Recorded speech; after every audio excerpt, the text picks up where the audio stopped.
Thus, from the lotus feet of pure devotees is conducive to devotional service, while service to the Vaishnavas is itself supreme perfection and the root of the tender faith of divine love. I observe with great care the holy days like Ekadashi and Janmashtami, for they are the mother of devotion. As my dwelling place, I choose with the greatest of reverence and love the transcendental abode of Sri Krishna. All those places where my Lord Gaurasundara travel for pastimes, I will visit in the company of loving devotees. My mind always begs for the opportunity to hear the music of the Vedanta. Upon hearing the kind of kirtan ordained by Lord Gaurachandra, my heart dances in ecstasy. By beholding the deity forms of the divine couple Sri Radha Krishna, I feel the greatest joy. By honoring the Lord's prasad, I conquer over all worldly illusions. Goloka Vrindavan appears in my home whenever I see the worship and service of the Lord going on there. Upon seeing Ganges, which is the river of nectar emanating from the lotus feet of the Lord, my happiness knows no bounds. The sight of the holy Tulsi tree soothes my soul, for I know she gives pleasure to Lord Krishna. By honoring Sham, bringing me to vegetable preparation, dear favorite of Lord Chaitanya, I consider it worthwhile. Whatever bhakti vinod obtains that is conducive for the service of Sri Krishna, he accepts every day in the greatest of joy. Jai Radha Madhava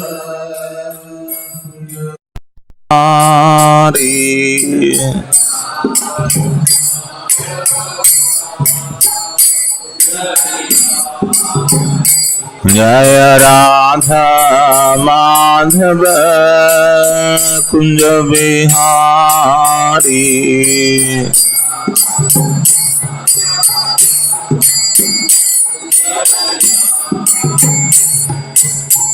Gopijana Vallabha Girivaradhari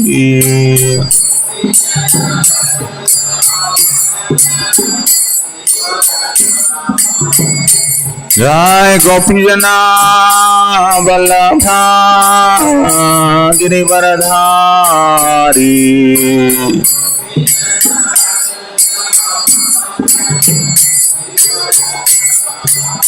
Yashodanandana Brajajana Ranjana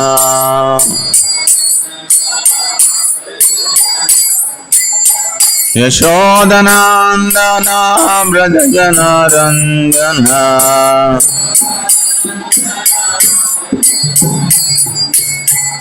Yamuna Tira Vanachari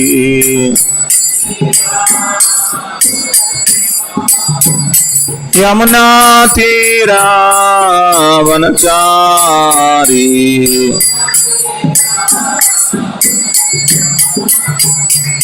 Jai Radha Madhava Kunja Vihari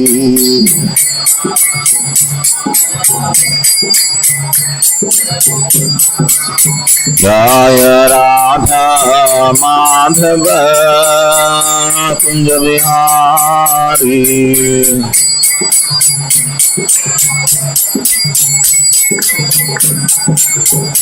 Jai Gopijana Vallabha Girivaradhari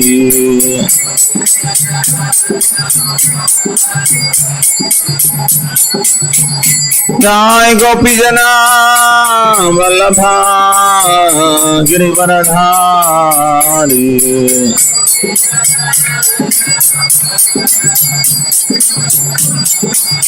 Yashodanandana Vrajajana Ranjana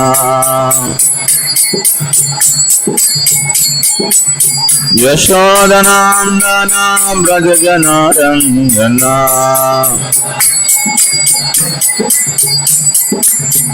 Yamuna Tira Vanachari Yamuna Tira Vanachari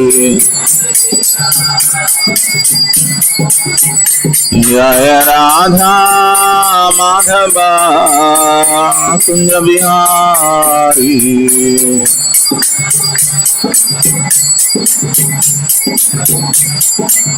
Jaya Radha Madhava Kunja Bihari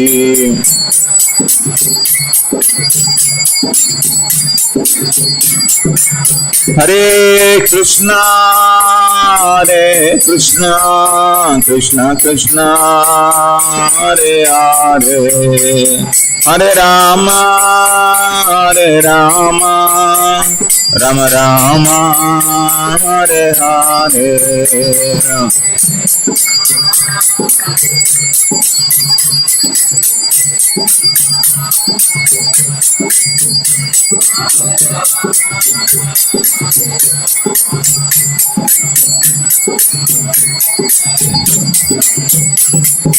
Hare Krishna Krishna Krishna Hare Hare Hare Ram Ram Ram Hare Hare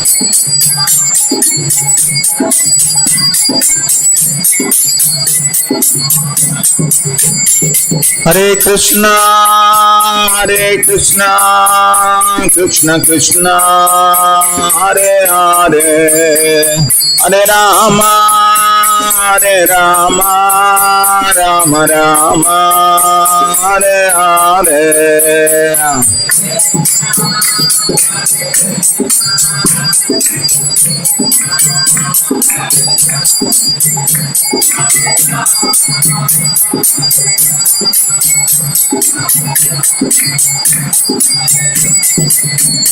Jaya Radha Madan Mohan Radha Madan Mohan Radha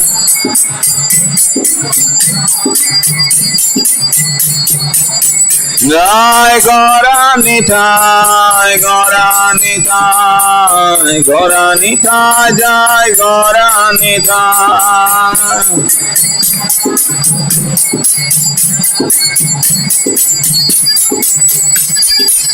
Jaya Jagannath Jaya Jagannath Jaya Baladev Jaya Subhadra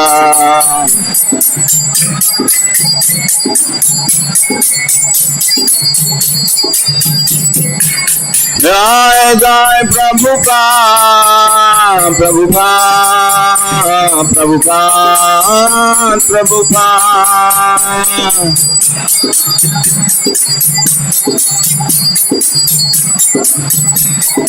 Nitai Gaur Haribol Haribol Haribol Haribol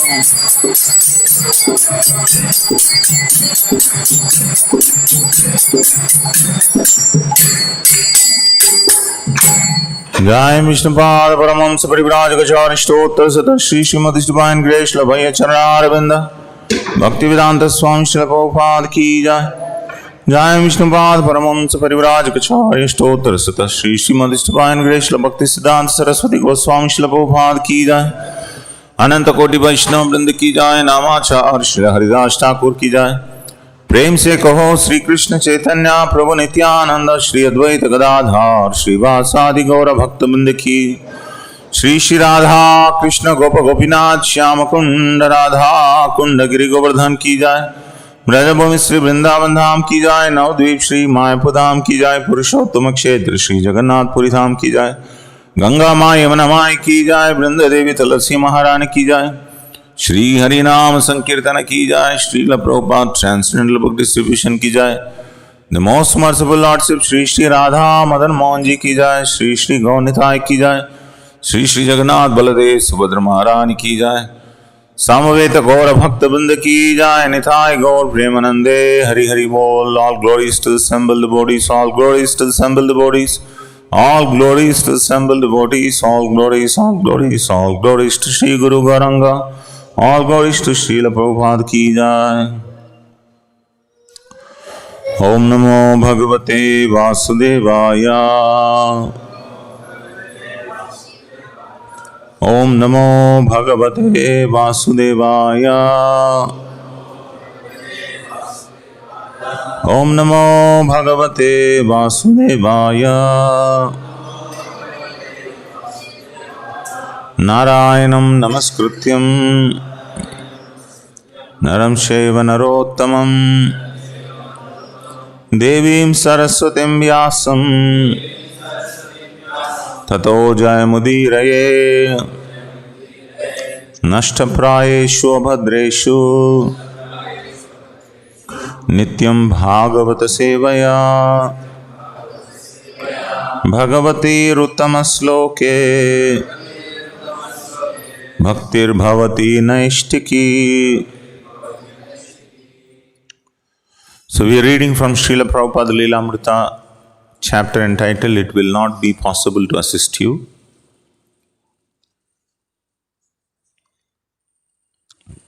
Page 54. February 5th, discouragement came to the plans Srila Prabhupada had formed around the promise of support by Padampada Singhania. The Dwarakawala wrote to express his dissatisfaction with the 72nd Street building. I am afraid that I cannot agree with your suggestion that you should buy a small house and erect something on top of it. Unfortunately, such a kind of proposal will not suit me. The temple must be a small one, but it must be constructed properly. I quite agree that you cannot spend a lot of money at present, but within the amount the government may sanction, you should build something according to the architecture of Indian temples. Then only will we be able to create some impression on the American people. This is all I can write to you in this connection. I am very grateful for your taking the trouble of writing me. Prabhupada did not take this letter as final. He maintained hope that Sir Padampada Singhania would still give money for the temple if only the transfer of money could be arranged. He continued writing his godbrothers and other devotees, asking them to try to secure the government's sanction. He maintained his same aspirations even though his sole prospective donor had rejected his scheme of a chakra and dome atop conventional two-story building. February 15th. He moved from room 501 downstairs to 2 floors to a room all his own. I've changed my room to room 307 in the same building as above mentioned for better air and light. It is on the roadside junction of 2 roads, the Columbus Avenue and 72nd Street. According to Dr. Mishra, Prabhupada moved in order to have his own place, independent of the Mishra Yoga Society. February 16th. Prabhupada wrote to the proprietors of the Universal Book House of Bombay, giving some hints for selling his Srimad Bhagavatam in the Bombay area. He explained that he was trying to establish a Radha Krishna temple and that a big industrialist of India has promised to pay for the cost. Since it seemed that he might stay in the United States for many more days. He wanted the book house to take increased charge of selling his books throughout India. They were his agent for selling his books in Maharashtra, but now he recommended they take the responsibility in all provinces and introduce his books in colleges and universities throughout India.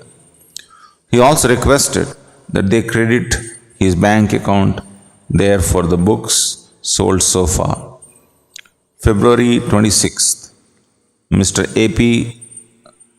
Dharwadkar of the Universal Bank House replied, I cannot give you very happy news on the progress of the sale of Srimad Bhagavatam because the subject is religious and only a small section of society may personally be interested in the books. We tried to push them through some booksellers to Nagpur, Ahmedabad, Pune, etc. but regret to inform you that after some time these booksellers returned the books for want of response. As such, we are not only unenthusiastic to agree to your proposal of taking up sales for all India, but we were just thinking of requesting you to nominate some other people in our place to represent your sale program in Maharashtra. So far, they had sold only 6 sets of his books for which they were about to transfer rupees 172 to his account. This was hardly encouraging to the author. Again, India was not interested. Even in the land of religion, religious subjects were only for a small section of society. March 4th. Another reverse. On February 8th, Srila Prabhupada had written to India's new Prime Minister Indira Gandhi, requesting her to sanction the release of money from India. A reply dated February 25th, New Delhi, came from the Prime Minister's official secretary, Mr. L.K. Gha. Dear Swamiji, the Prime Minister has seen your letter of February 8, 1966. She appreciates the spirit which prompted you to carry the spiritual message of Srimad Bhagavad Gita and Srimad Bhagavatam to other countries.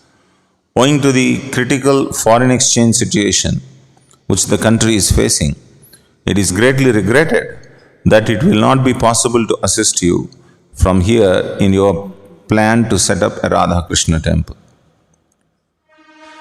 But Prabhupada had other hopes. After writing to the Prime Minister, he had written again to Tirtha Maharaj asking him to request Dr. Radha Krishnan to persuade the government to sanction the release of funds. He waited for 1 month, no answer. Apparently, his godbrothers felt little obligation towards preaching in America. He had written that he needed encouragement from them to continue in America because it was so expensive. He had explained that he was spending the equivalent of 1,000 rupees a month.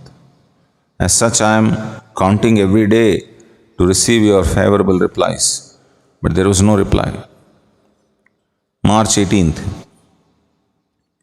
He wrote again to Sir Padampad Singhania, requesting him to send a man from India to supervise work on the temple in New York, as Mr. Singhania had previously suggested. There is no record of any reply to this request. Prabhupada wrote again to Sumati Morarji, requesting her to please send him a mridanga to accompany his chanting of the Hare Krishna mantra. He also requested her that in the future, when he would send many men from India, she obliged by giving them free passage on Scindia steamship lines. No reply. As his financial situation became more urgent and his hopes more strained, his support from India withdrew in silence.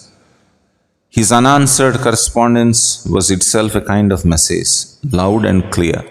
We cannot help you. Although no one encouraged him, Srila Prabhupada trusted in the order of his spiritual master and the will of Krishna. The word from the Prime Minister regarding government sanction had been a definite no. But he had received another extension of his visa. Now his last hope was Sir Padampad Singhania.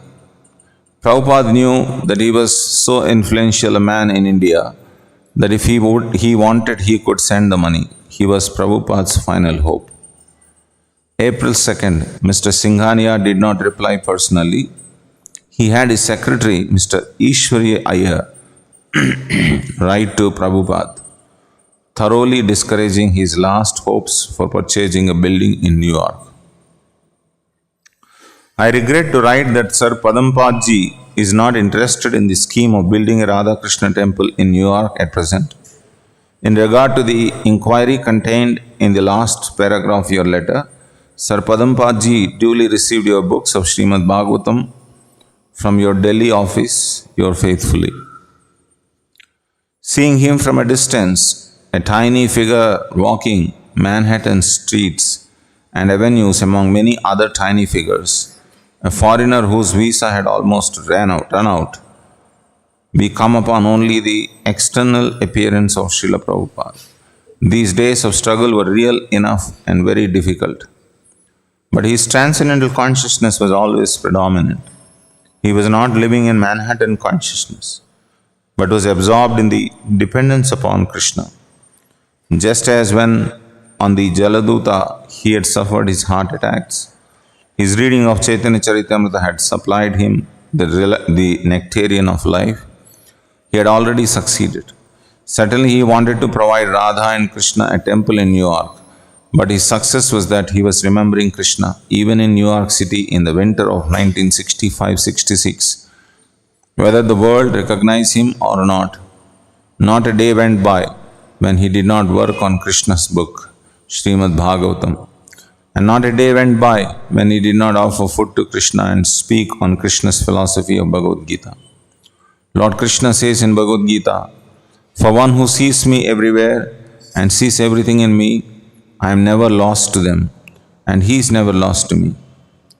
And Krishna assures his pure devotees that my devotee will never be vanquished. There was never any doubt about this for Srila Prabhupada. The only question was whether Americans would take notice of the pure devotee in their midst. At this point, it seems that no one was going to take him seriously. The next chapter, chapter 5, Free to Preach. Here I am now sitting in New York, the world's greatest city, such a magnificent city, but my heart is always hankering after that Vrindavana. I shall be very happy to return to my Vrindavan, that sacred place. But then, why are you here? Now, because it is my duty, I have brought some message for you, people. Because I have been ordered by my superior, my spiritual master, whatever you have learned, you should go to the Western countries and you must distribute this knowledge. So in spite of all my difficulties, all my inconveniences, I am here because I am obliged by duty. From a lecture by Srila Prabhupada. Room 307 was never meant for use as a residence or ashram or lecture hall. It was only a small, narrow office without furniture or a telephone. Its door held a large pane of frosted glass, the kind common in old offices. Above the door was a paned transom. Prabhupada placed his blankets on the floor before his metal footlocker, which now became a makeshift desk where he wrote. He slept on the floor. There were no facilities here for cooking or even for bathing, so daily he had to walk to Dr. Mishra's apartment. When he had lived in room number 501 at Dr. Mishra's Yoga Ashram, Dr. Mishra had financed his needs. But now Prabhupada was on his own, and whatever he could raise by selling his books, he would have to use for his daily maintenance and for the monthly rent of $72.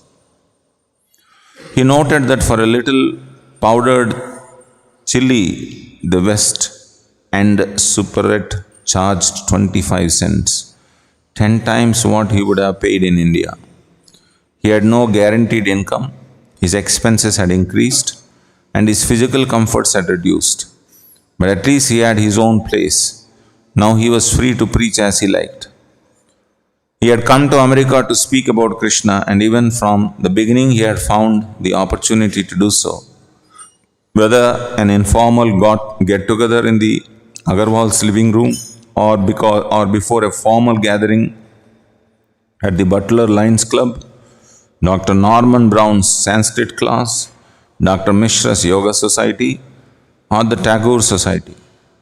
But he did not attach much importance to lecturing, where the people who gathered would hear him only once. This was the main reason he wanted his own building in New York, so that people could come regularly, chant Hare Krishna, take prasadam in his company, and hear him speak from Bhagavad Gita and Srimad Bhagavatam. Moving out of the yoga studio into the small office downstairs gave Prabhupada what he was looking for. His own place, but not even euphemistically could that place be called a temple. His name was on the door. Anyone seeking him there could find him. But he would come there. But who would come there? By its opulence and beauty, a temple was supposed to attract people to Krishna. But room 307 was just the opposite. It was bare poverty. Even a person interested in spiritual topics would find it uncomfortable to sit on the rugless floor of a room shaped like a narrow railroad car. One of Dr. Mishra's students had donated a reel-to-reel tape recorder, and Prabhupada recorded some of his solitary bhajans, which he sang to his own accompaniment of hand cymbals. He also recorded a long philosophical essay, Introduction to Gita Upanishad. Even if no one attends, Srila Bhakti Siddhanta Saraswati had told him, you can go on chanting to the four walls. But since he was now free to speak his message in the new situation God had provided, he decided to lecture 3 evenings a week, Monday, Wednesday and Friday, to whoever would come.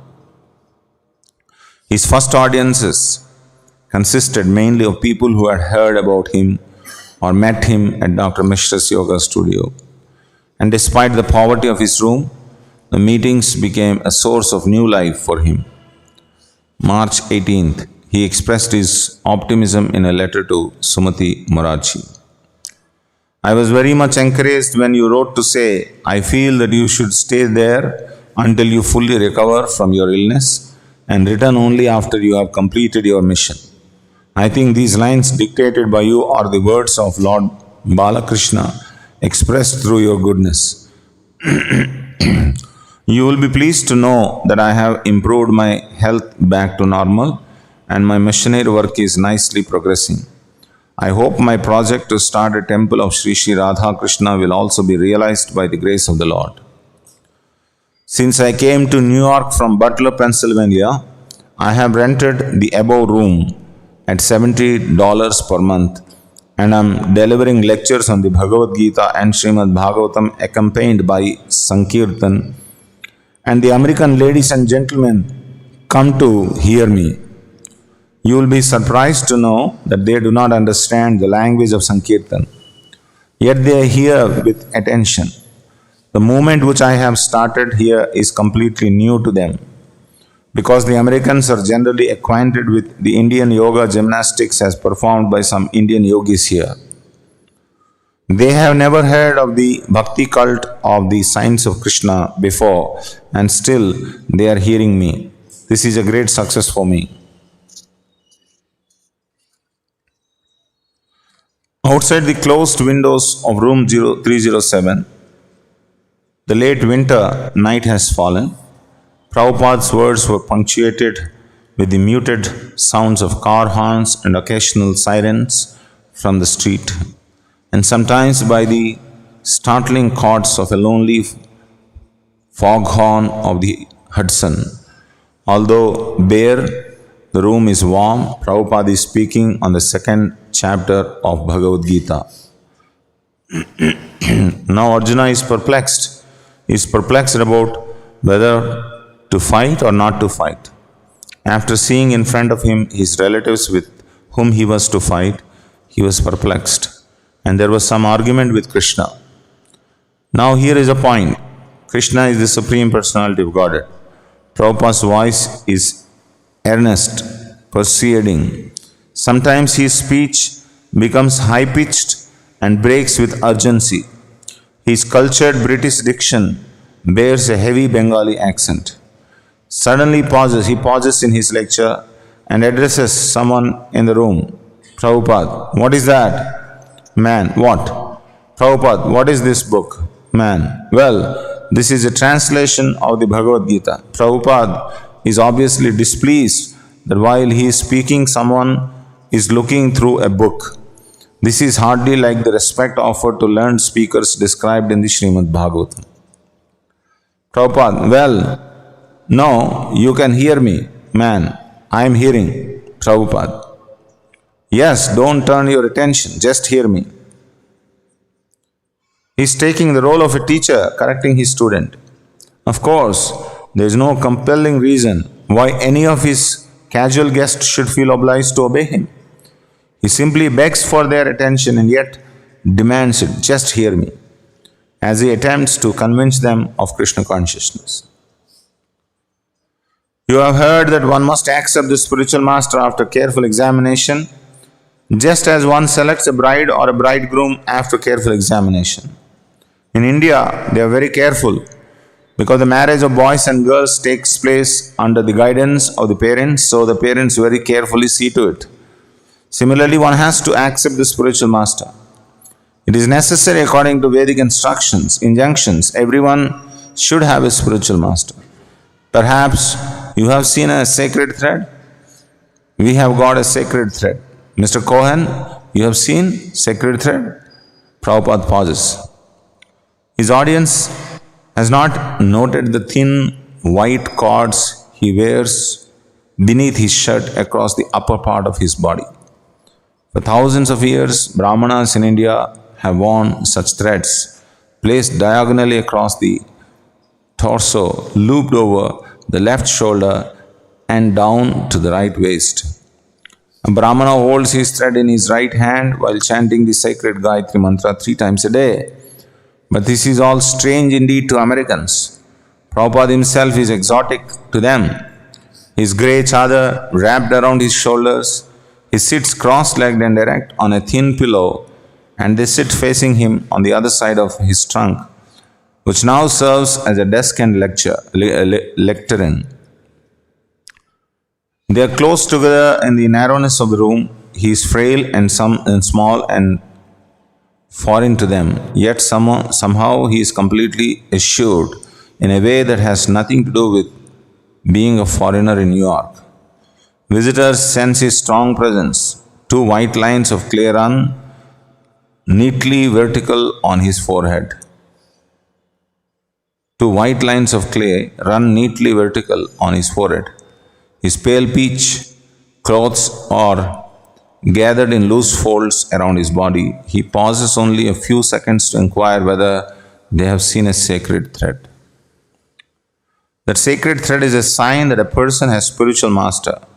Hence, of course, there is no such distinction, but according to the Hindu system, a married girl also has some sign, so that people can understand that this girl is married.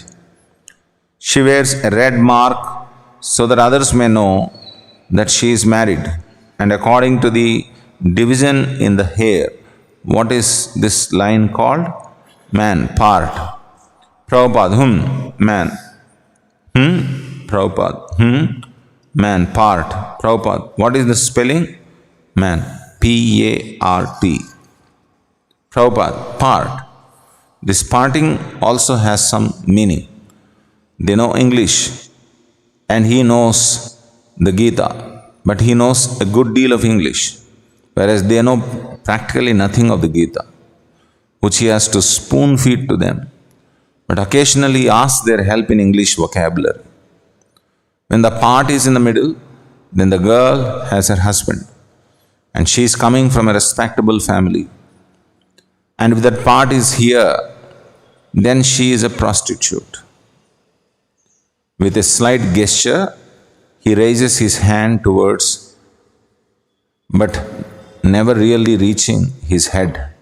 Yet somehow he half gesture clearly indicates a part of the side of the head. After then again, when a girl is well dressed, it should be understood that she has her husband at home. And when she is not well dressed, it is to be understood that her husband is away from home. You see, and a widow's dress, there are so many symptoms. So similarly, the sacred thread is a sign that a person has accepted a spiritual master. Just as the red mark symbolizes the girl has a husband. Although his audience may be momentarily enamored by what appears to be a description of Indian social customs, a careful listener can grasp the greater context of Prabhupada's speech. Everyone must accept a spiritual master. It's a heavy topic for a casual audience. What is the need of taking spiritual master? Isn't this just for India? But he says everyone should have a spiritual master. What is a spiritual master anyway? May he means that accepting a spiritual master is just another cultural item from Hinduism, like the thread, or the part in the woman's hair, or the widow's dress. The audience can easily regard his discussion as a kind of cultural exposition. Just as one comfortably watches a film about the living habits of people in a foreign land, although one has no intention of adopting these habits as one's own. The Swami is wearing one of those threads on his body, but that's for Hindus, and it does not mean that Americans should wear them, but these Hindu beliefs are interesting.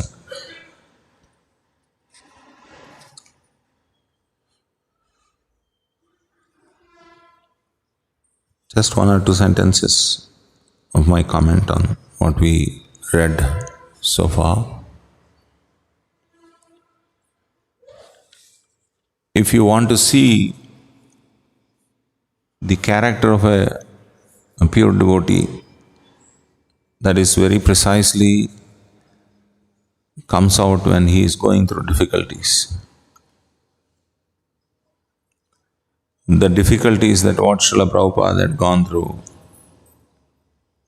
I don't think any one of us can imagine, with loneliness in a foreign land, with no cooperation from anyone, including his own god brothers, and these so-called pious people of India, the Indian government, and the disinterest of the American people.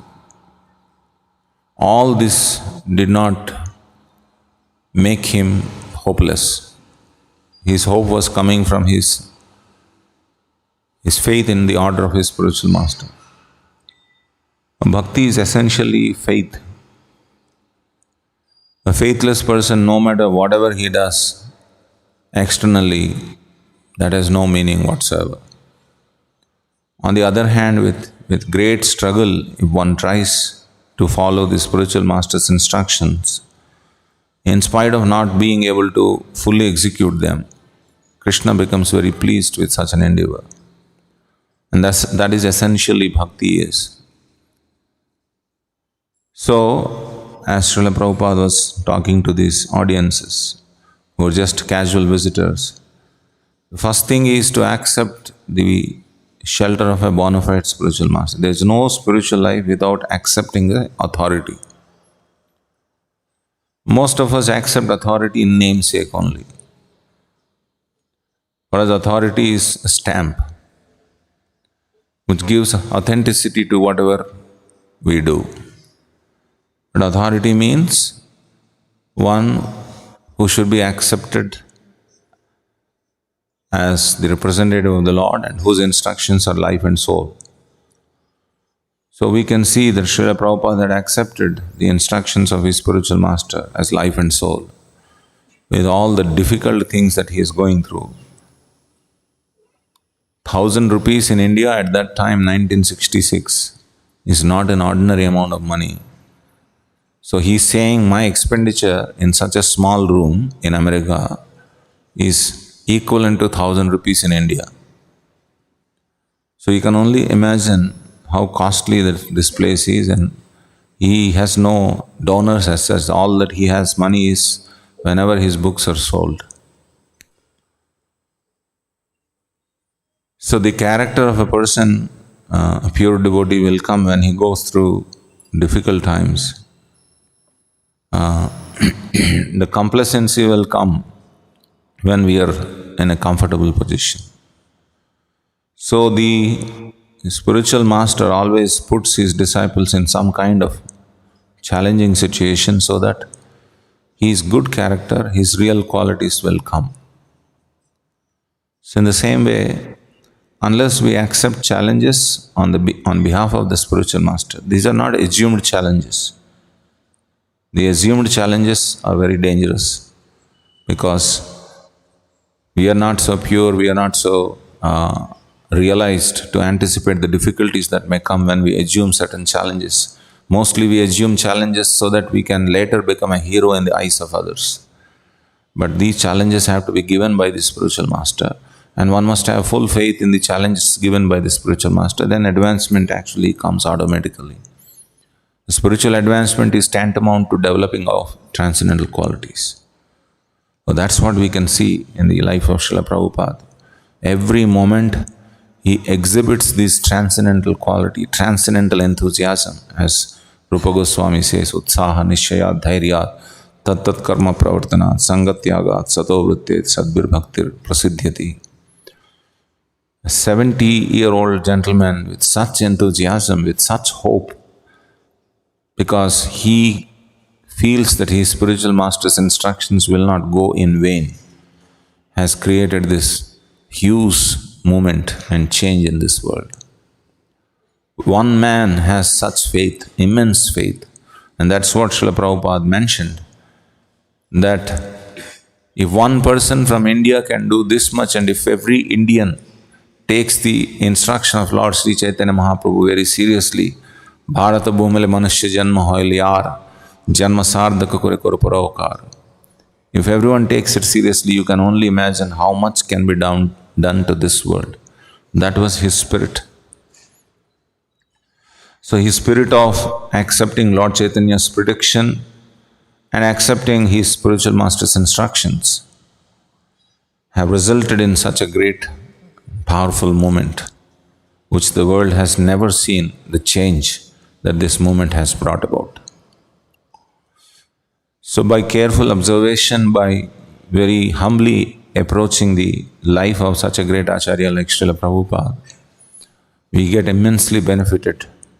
We get an opportunity to look into his inner consciousness and see the qualities that he has exhibited, the faith that he has, which can be a great source of inspiration for all of our practice.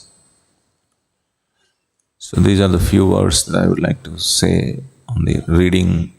Thank you all very much. Srila Prabhupada ki jai, Srimad Bhagavatam ki jai, Srila Prabhupada Lilamrita ki jai.